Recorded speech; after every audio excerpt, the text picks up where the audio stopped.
Seguimos en modo país y ahora nos vamos a ir a hablar de un tema que, bueno, que hoy está de alguna forma en la tapa de los medios de comunicación, en la preocupación de la gente, porque aunque está lejos, siempre nos quedan las dudas de qué nos puede pasar a los humanos con esto de la gripe aviar.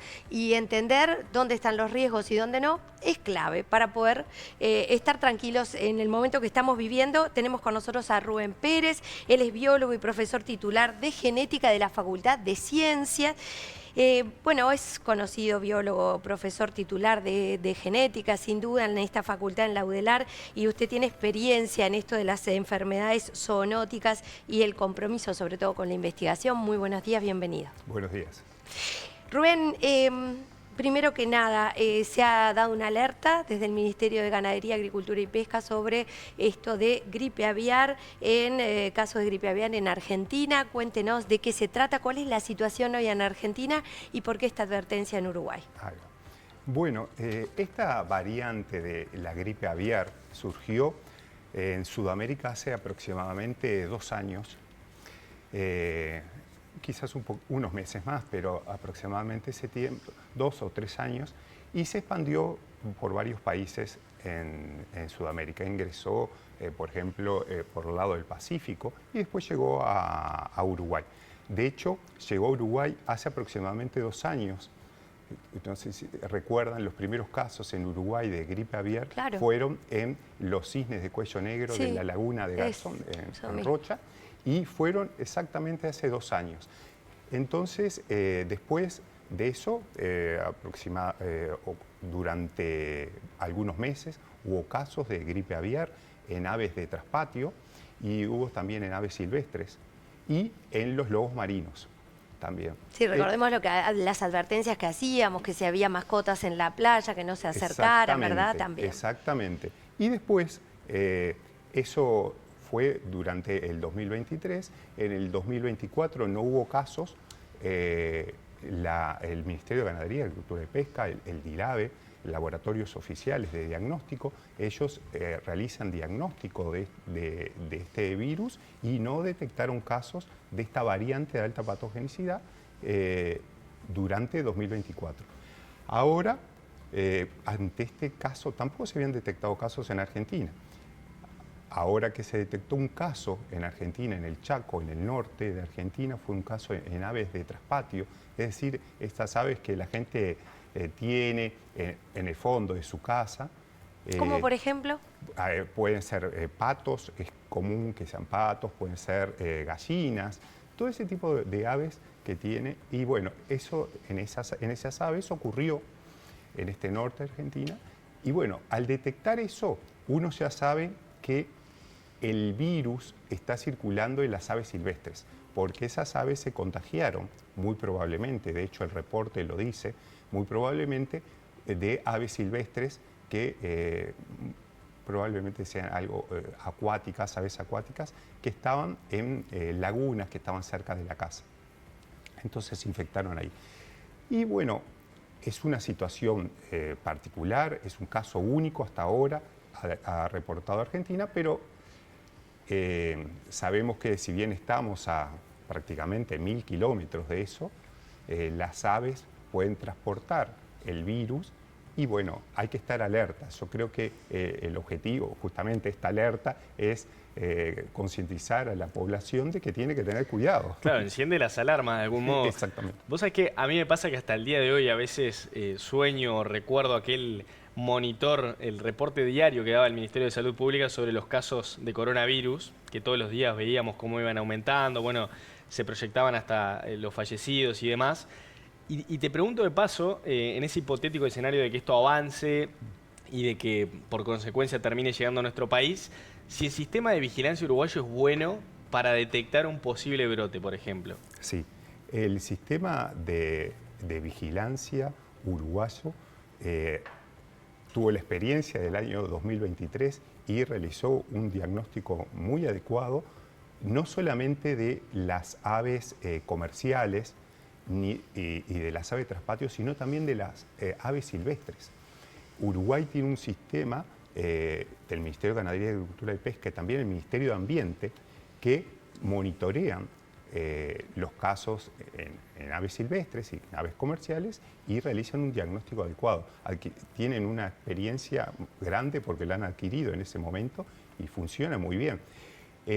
Lo que ocurre es que a veces el monitoreo en las aves silvestres es complicado, porque si son muertes esporádicas, es difícil de darse cuenta de que está circulando el virus. Es más fácil en el traspatio, porque de última está en casa, Exactamente. vemos que algo pasó y nos llama la atención, ¿verdad? Se mueven y hay teléfonos en que uno puede llamar para decir, bueno, me pasa algo con las aves de traspatio, me pasa esto, entonces hay que tener cuidado. ¿Cuáles son las señales, por ejemplo, para decir, puede estar pasando algo raro, fuera de lo común, para que haya una muerte en un animalito que uno conoce, por ejemplo, y entonces es más fácil saber si pasa algo raro? Esta variante es una variante que se denomina de alta patogenicidad, pero es de alta patogenicidad principalmente, es un término que se utiliza para las aves de traspatio y para las aves comerciales y de traspatio. Entonces lo que va a provocar problemas neurológicos, puede provocar problemas digestivos, porque en las aves es principalmente un virus entérico también, puede provocar problemas respiratorios sistémicos de todo tipo, va a provocar un porcentaje de muerte, las aves van a estar mal, decaídas, va a ser algo muy rápido. Pero es una mortalidad repentina, ¿no? Sí, sí. Porque, sí, entendiendo lo que relatabas, un signo clínico da la sensación de que es ese, ¿no? De que la mortalidad es repentina. Es una mortalidad repentina en las aves comerciales, que afortunadamente en Uruguay nunca ha afectado, pero tengo experiencia de haberlo visto en otros países, como por ejemplo México, y lo que comentaban es que realmente la mortalidad es muy alta cuando son este tipo de cepas, y quizás estamos hablando de cientos de miles o millones de aves que pueden afectar si tienen unas avícolas enormes, como en esos países. Se da en ese tipo de lugares y donde el contagio. De mañana y de tarde ya empieza mortalidad, y al otro día sigue la mortalidad, se nota. ¿Cómo se contagian entre aves, pero a su vez también qué peligrosidad hay para los seres humanos? Ahí va. Entre las aves se contagia por la materia fecal, también por a nivel respiratorio, especialmente estas variantes de alta patogenicidad. Las variantes más leves son principalmente entéricas, pero estas variantes tienen también la sintomatología es más general, va a ser tanto digestiva como respiratoria. Todo lo que sea fomites, todas las secreciones son potencialmente capaces de infectar otras aves. ¿Hay algún protocolo de bioseguridad que le podamos recomendar, por ejemplo, a algún productor que esté del otro lado, digo, para que tenga en cuenta por lo menos? Sí, el Ministerio de Ganadería, Agricultura y Pesca tiene unas recomendaciones muy claras. En el caso de las aves de traspatio, lo que hay que evitar es el contacto con aves silvestres. Ese es un tema importante en los establecimientos comerciales, aumentar las medidas de bioseguridad, evitar el ingreso a esos establecimientos de aves silvestres que potencialmente pueden transmitir el virus. Este virus justamente se transmite a través de aves silvestres. Originalmente se originó en aves comerciales, vamos a decirlo también. La variante esta fue origen en aves comerciales. ¿Esto que fue una manipulación humana? ¿Por qué sucedió ahí? Porque la variante esta surgió cuando uno cría aves a nivel comercial, tiene un gran número de aves. Y esto cambia la dinámica del virus. Entonces el virus adquiere la alta patogenicidad en este ambiente comercial, pero esta variante tuvo la potencialidad de saltar y volver a las aves silvestres, que era algo que no se había observado. La alta patogenicidad estaba restringida a las aves comerciales, pero esta variante, lamentablemente, pasó a las aves silvestres. Y entonces, a través de las migraciones de las aves silvestres, se dispersó a través del mundo. Pero para los mamíferos, por ejemplo, los insectos, ¿pueden ser vectores? El virus de influenza es un virus que afecta a las aves y a los mamíferos. Ajá. Originalmente se piensa que el virus afectaba a las aves y después se expandió y empezó a afectar mamíferos también.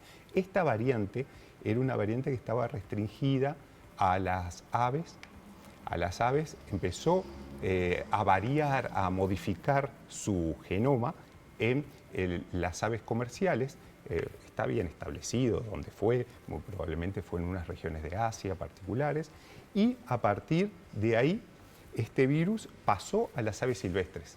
Y las aves silvestres, extrañamente, porque no era lo esperado, empezaron a verse afectadas por este virus también. Algunas especies fueron afectadas, porque no era común que ocurriera eso. Antes de hace aproximadamente 30 años, no era común que pasara, pero ahora sí.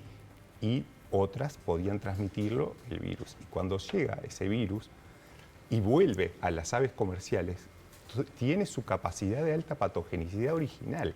Es toda una cuestión de historia del virus, que bueno, quizás hay paralelismo con otros casos, ¿no? Pero muchas veces es el ser humano, por la forma de explotación que tiene de los animales, la alta densidad favorece ese tipo de cosas, los ambientes cercanos a ambientes silvestres también favorecen el intercambio de virus. Rubén, le pregunto por los seres humanos, ¿verdad? Y la preocupación que podemos tener a la hora del consumo de productos que pueden ser aves o los derivados, como el huevo, por ejemplo. Ayer informábamos aquí en Modo País que desde el Ministerio se avisaba, se alertaba sobre esta situación, pero se daba tranquilidad en el sentido del consumo, tanto de aves como de huevos. ¿Cuál es la situación en ese sentido? Y también para quienes trabajan en un entorno como de aves comerciales o tienen aves de traspatio, ¿qué riesgos pueden correr y qué precauciones hay que tener? Claro.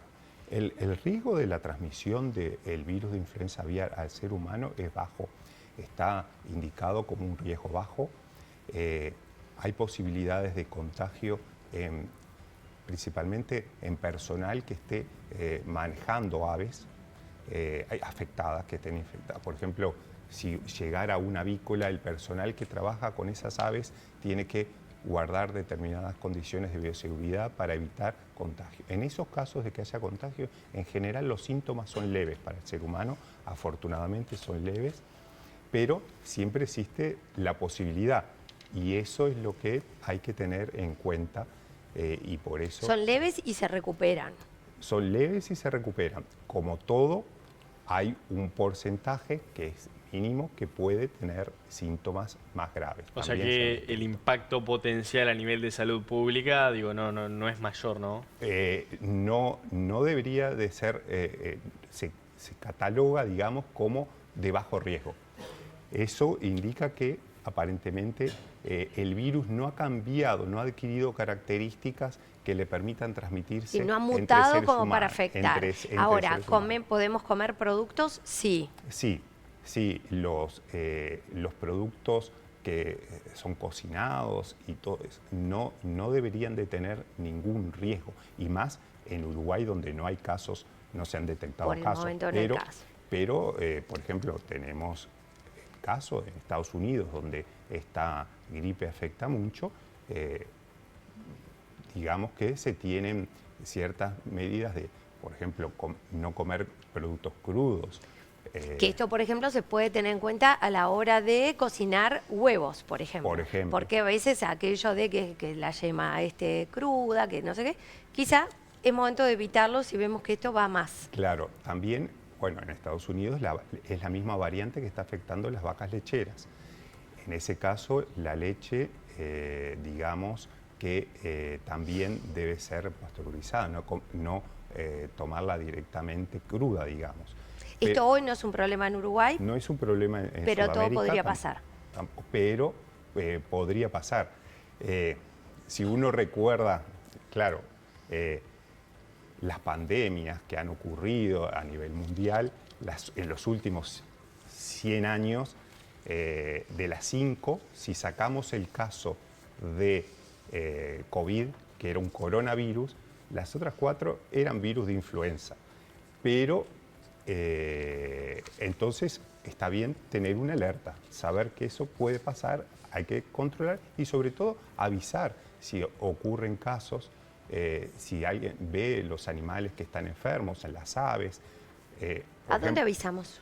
Hay un teléfono, el Ministerio de Ganadería, Agricultura y Pesca ofrece un teléfono para avisar de los reportes de ese tipo de cosas. Porque, por ejemplo, si ahora que es carnaval, quizás pasa gente y vea en los espejos de agua una mortalidad de algunas aves grande. Bien. Entonces es importante que se avise. Esto es un buen dato, ¿verdad? Tenés por ahí el teléfono, ¿no, Diego? Que vi Sí, que lo estoy repasando buscabas. aquí, uno accede al Ministerio de Ganadería, Agricultura y Pesca y bueno, le aparecen distintas vías de comunicación. Hay un teléfono que es el de la oficina central, que es 2413-8030. Seguramente habrá algún departamento también puntual abocado a esto que decía Rubén, así que en cualquier caso digo, lo actualizamos. Pero sí, importante volver a recordar el teléfono, 2413-8030, la oficina central del Ministerio de Ganadería, Agricultura y Pesca. Siempre lo más fácil, entrar a la página web, que ahí es fácil acordarse, que ya está ahí al aire,